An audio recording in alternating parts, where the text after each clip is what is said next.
तो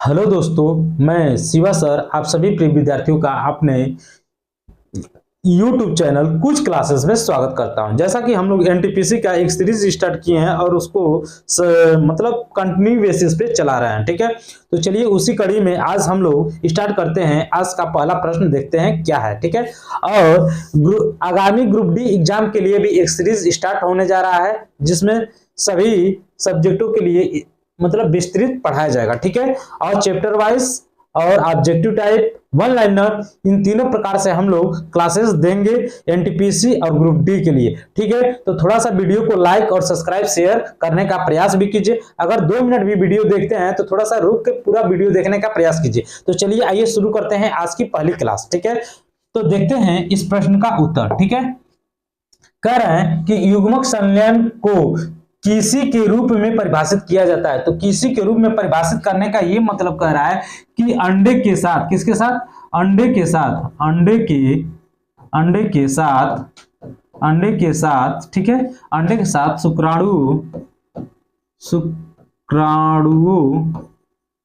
शुक्राणुओं में से एक का संलयन। ठीक है, इस प्रश्न का मतलब समझिए कि उत्तर जो है वो क्या है। अंडा जो होता है अंडे के साथ, ठीक है, मतलब कई अंडों के साथ शुक्राणुओं का मिलना ही क्या कहलाता है? संलयन कहलाता है, मतलब युग्मक हो जाएगा। ठीक है, अंडे के साथ शुक्राणुओं में से एक का संलयन होता है, किसमें? युग्मक संलयन में। ठीक है, चलते हैं थोड़ा सा इसको हम लोग विस्तृत डिटेल में समझने का प्रयास करते हैं। जैसे यहाँ पे समझिए कि ये क्या होता है? नर युग्मक। क्या होता है? नर युग्मक। ठीक है, नर युग्मक। यहाँ पे होता है मादा युग्मक। ठीक है, मादा युग्मक। ठीक है, यहाँ पे समझिए मादा युग्मक। ठीक है, नर युग्मक में हम लोग शुक्राणुओं के बारे में जानते हैं। शुक्राणु, ठीक है, शुक्राणु। ठीक है, मादा युग्मक में क्या होगा? अंडाणु। ठीक है, अंडाणु। ठीक है, इन दोनों के योग से ठीक है क्या बनेगा? युग्मनज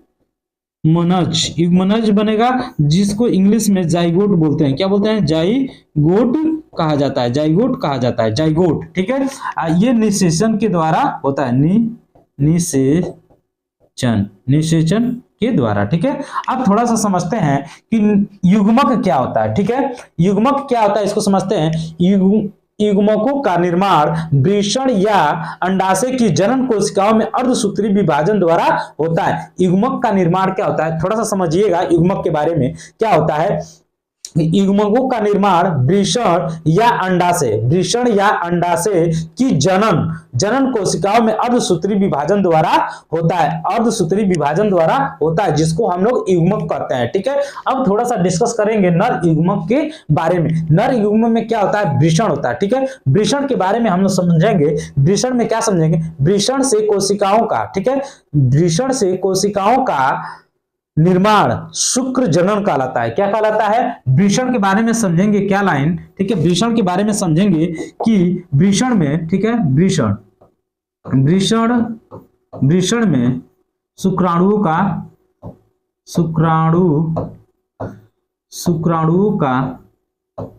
निर्माण शुक्र जनन कहलाता है। शुक्र जनन कहलाता है। उसी प्रकार से मादा युग्मक में क्या होता है? अंडाणु का, ठीक है, अंडाणु का अंडाशय में अंडाणु, ठीक है, अंडाणु का अंडाशय में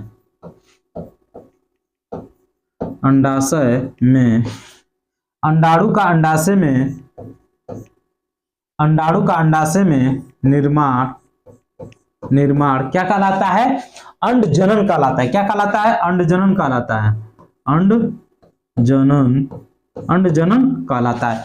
अंडाणु का अंडाशय में निर्माण अंड जनन कहलाता है। बात समझ में आ गया? अब थोड़ा सा हम लोग डिस्कस करेंगे किसके बारे में कि हाँ, बात समझ में आ गया ना? अब थोड़ा सा समझेंगे नर युग्मक के बारे में। वृषण में देखिए यहाँ पे क्या होता है कि वृषण में युग्मकों के निर्माण की प्रक्रिया को युग्मक जनन कहते हैं। अब मादा में क्या होगा यही बात समझने का प्रयास कीजिएगा कि अंडाशयों में युग्मकों के निर्माण की प्रक्रिया को युग्मक जनन कहते हैं। ठीक है, बात समझ में आ गया। अब थोड़ा सा हम लोग चलते हैं अगले प्रश्न तक। अगला प्रश्न देखते हैं क्या है।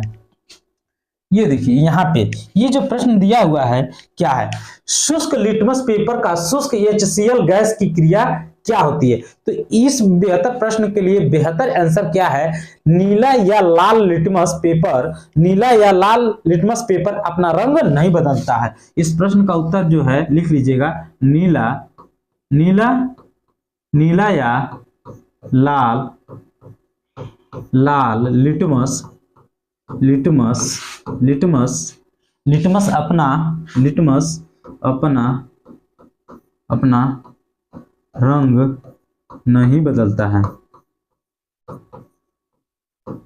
नहीं बदलता। ठीक है, अपना रंग नहीं बदलता। अब देखिए इस प्रश्न में आया है थोड़ा सा HCl, HCl को हम लोग क्या बोलते हैं, हाइड्रोक्लोरिक अम्ल बोलते हैं। क्या बोलते हैं, हाइड्रोक्लोरिक अम्ल बोलते हैं, हाइड्रोक्लोरिक,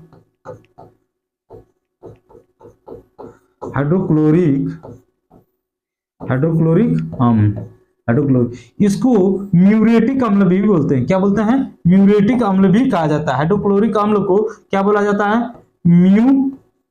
म्यूरेटिक, म्यूरेटिक अम्ल, म्यूरेटिक अम्ल भी कहा जाता है। बस समझ में आया। ये क्या करता है, भोजन पचाने, भोजन, भोजन या खाना पचाने, ठीक है, खाना पचाने, पचाने में काम करता है। ठीक है, ये जो हाइड्रोक्लोरिक अम्ल है ये अम्लराज में भाग लेता है। क्या भाग लेता है, 3:1 के अनुपात में, जिसमें हाइड्रोक्लोरिक अम्ल और सांद्र नाइट्रिक अम्ल होता है। ठीक है, ये रेशियो, ये सांद्र हाइड्रोक्लोरिक, ये सांद्र नाइट्रिक अम्ल होता है। ठीक है, अब थोड़ा सा हम लोग डिस्कस करेंगे अगले प्रश्न को। ठीक है, अगला प्रश्न देखते हैं क्या है। अगला प्रश्न बेहतरीन है ये भी। ठीक है, इसको डिस्कस करते हैं। निम्न में कौन रेडियोधर्मी तत्व नहीं है, निम्न में कौन रेडियोधर्मी तत्व नहीं है, इसको डिस्कस करते हैं। ठीक है, देखते हैं इस प्रश्न का उत्तर क्या होगा। इसका आंसर होगा टाइटेनियम। क्या होगा, टाइटेनियम, टाइटेनियम, टाइटेनियम इसका प्रश्न का उत्तर होगा। टाइटेनियम को Ti से डिनोट किया जाता है। किससे, इसका प्रतीक सिंबल क्या होता है, इसका सिंबल क्या होता है या प्रतीक कहते हैं Ti होता है। ठीक है, अब थोड़ा टाइटेनियम आया है तो टाइटेनियम का जो परमाणु क्रमांक होता है वो 22। ठीक है, इसका परमाणु भार जो होता है 47 से थोड़ा सा अधिक होता है। ठीक है, मतलब 47 नियरेस्ट मान सकते हैं। ठीक है, अब टाइटेनियम को हम लोग क्या कहते हैं, रणनीतिक तत्व भी बोलते हैं, रणनीति, रणनीति धातु कहते हैं, रणनीति धातु भी कहते हैं। एक ये जो टाइटेनियम होता है इसके बारे में एक और बात है, वो क्या बात है कि अम्ल क्षार का कोई प्रभाव नहीं पड़ता है। अम्ल, ठीक है, अम्ल या क्षारक का, या क्षारक, क्षारक का, ठीक है, अम्ल या क्षारक का, अम्ल या क्षारक का कोई प्रभाव नहीं पड़ता है, नहीं पड़ता, नहीं पड़ता है, कोई प्रभाव नहीं पड़ता है। बात समझ में आ गया कि अम्ल और क्षार का कोई प्रभाव नहीं होता है। ठीक है, कोई प्रभाव नहीं पड़ता है, नहीं होता है। ठीक है, बात समझ में आ गया। अब थोड़ा सा हम लोग इसमें और क्या डिस्कस करने वाले हैं कि जो टाइटेनियम धातु है इसको रणनीति धातु भी कहा जाता है। इस पे अम्ल या क्षारक का कोई प्रभाव नहीं पड़ता है। इसका परमाणु क्रमांक 22 होता है, परमाणु भार इसका 47 होता है, इसका प्रतीक होता है Ti। ठीक है, अब चलते हैं अगले प्रश्न की तरफ। अगला प्रश्न देखते हैं क्या है। अगला प्रश्न देखते हैं, ये देखिए आपके सामने, यहाँ पे डिस्कस करेंगे थोड़ा सा हम लोग क्या, आधुनिक आवर्त सारणी में तत्वों को किस आधार पर व्यवस्थित किया गया। तो आधुनिक आवर्त सारणी में तत्वों को उनके परमाणु क्रमांक के आधार पर भरा गया था। परमाणु क्रमांक, परमाणु क्रमांक के आधार पर तत्वों को क्या किया गया था, भरा गया था। अब थोड़ा सा समझते हैं कि परमाणु क्रमांक यह सिद्धांत किसने दिया, यह किसने बताया। तो देखिए जो ये आधुनिक आवर्त सारणी है इसके बारे में हम लोग थोड़ा सा पढ़ते हैं। क्या पढ़ते हैं कि जो आधुनिक आवर्त सारणी है इसकी खोज हेनरी, ठीक है, हेनरी मोजले ने किया, हेनरी मोजले, ठीक है, मोजले ने किया। कब किया था? 1900 ठीक है 1918 में। जिस समय इन्होंने ये आधुनिक आवर्त सारणी की नींव रखी उस समय ज्ञात तत्व कितने थे? 118 थे। ठीक है, बात समझ में आ गया। अब थोड़ा सा और डिस्कस करते हैं कि अभी इससे पहले जितने हम लोग पीरियोडिक टेबल के बारे में जानते हैं, मतलब आधुनिक मतलब आवर्त सारणी के बारे में जानते हैं, तो थोड़ा उसको समझते हैं। ठीक है, तो जैसे इसमें डोबे राइनर,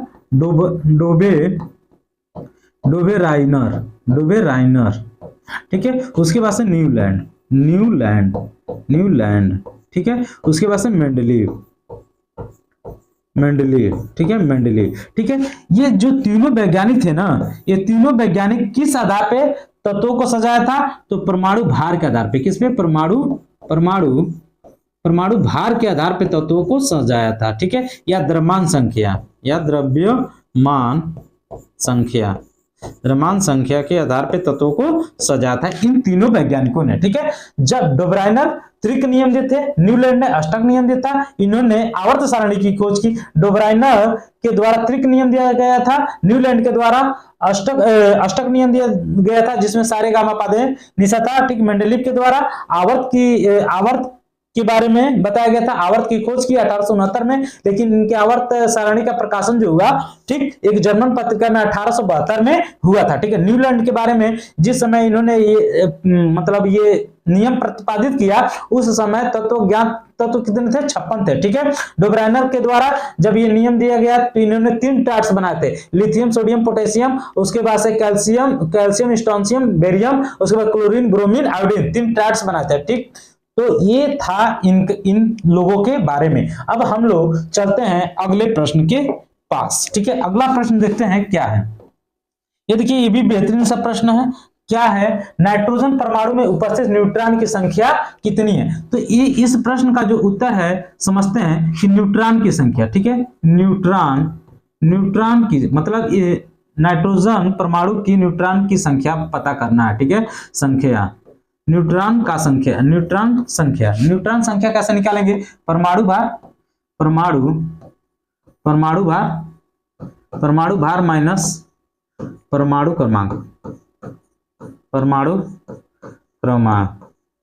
परमाणु भार या परमाणु क्रमांक। तो देखिए यहाँ पे हम लोग पहले इसके नाइट्रोजन के बारे में कुछ डिस्कस कर लेते हैं, तब इसका आंसर पता करेंगे।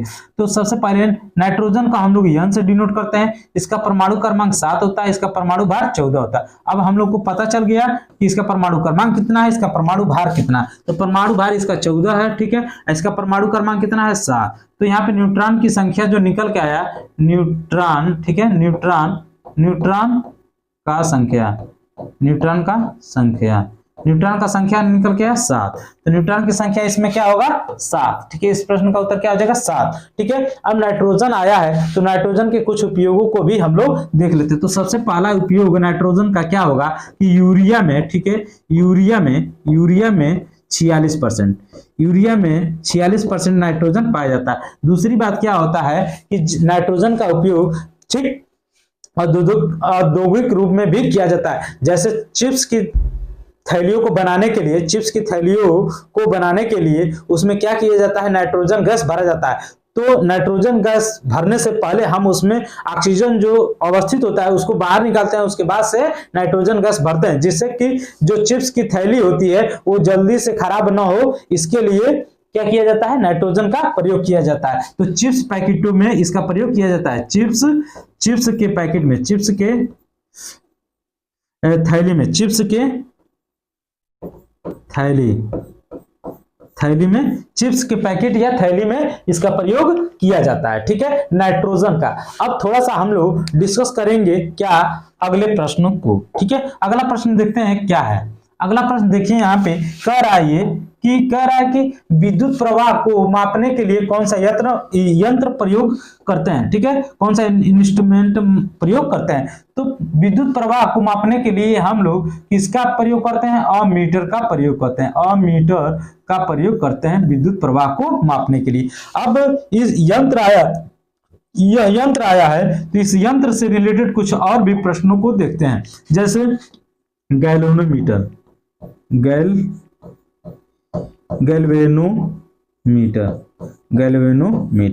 ठीक है, इसका प्रयोग किया जाता है। ठीक है, जैसे पैरोमीटर, पैरामीटर, थोड़ा ये समझिएगा, पैरामीटर, ठीक है, हम पायरोमीटर है, क्या है, पायरोमीटर, ठीक है। उसके बाद से क्या होता है, वाट मीटर, क्या होता है, वाट मीटर, ठीक है। उसके बाद से क्या होता है, वोल्ट मीटर, एक अभी इनको हम समझते हैं। ठीक है, जो वोल्ट मीटर होता है ये क्या होता है, दो बिंदु के, ठीक है, दो बिंदु के विभव को नापने के, दो बिंदु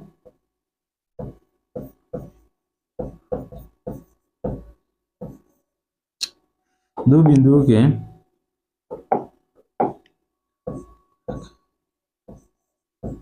बीच विभव, दो बिंदुओं के बीच विभव को मापने के लिए इसका प्रयोग किया जाता है। किसका प्रयोग किया जाता है,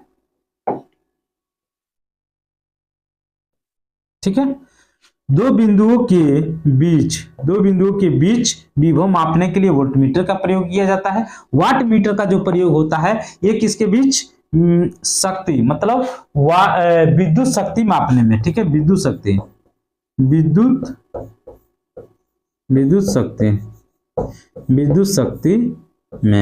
शक्ति नापने में। जैसे पायरोमीटर जो होता है, ठीक है, पायरोमीटर, ये थोड़ा सही कर लीजिएगा, पायरोमीटर है, ये गलत हो गया है यहाँ पे, थोड़ा सही कर लीजिएगा, पायरोमीटर है, क्या है,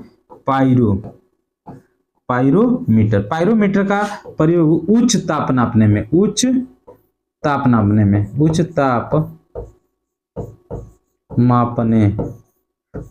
मापने में, ठीक है। गैल्वेनोमीटर का प्रयोग हम लोग किस में करते हैं, विद्युत धारा नापने में, विद्युत धारा नापने में इसका प्रयोग किया जाता है। ठीक है, तो इस प्रश्न में ये कुछ महत्वपूर्ण प्रश्न थे जो एग्जाम में आए हुए थे, इसको हम लोग डिस्कस कर लिए। चलते हैं अगले प्रश्न के पास। अगला प्रश्न देखिए क्या है, कह रहा है कि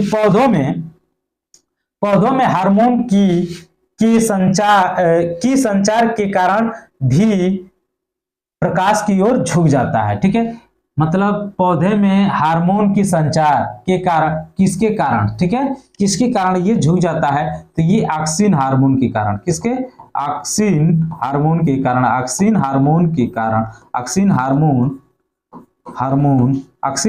कारण ये संचार की ओर झुक जाता है। ठीक है, अब ऑक्सिन हार्मोन थोड़ा सा आया तो इसको हम लोग डिस्कस कर लेते हैं। ऑक्सिन हार्मोन की खोज 1880 में डार्विन ने किया था। किसने, डार्विन ने किया था, डार्विन ने किया था, ठीक, डार्विन ने किया था। ऑक्सिन हार्मोन का खोज 1880 में डार्विन ने किया था। ऑक्सिन हार्मोन को क्या कहा जाता है, पौधे की वृद्धि को नियंत्रित करने वाला हार्मोन होता है। ठीक है, पौधे के वृद्धि को नियंत्रित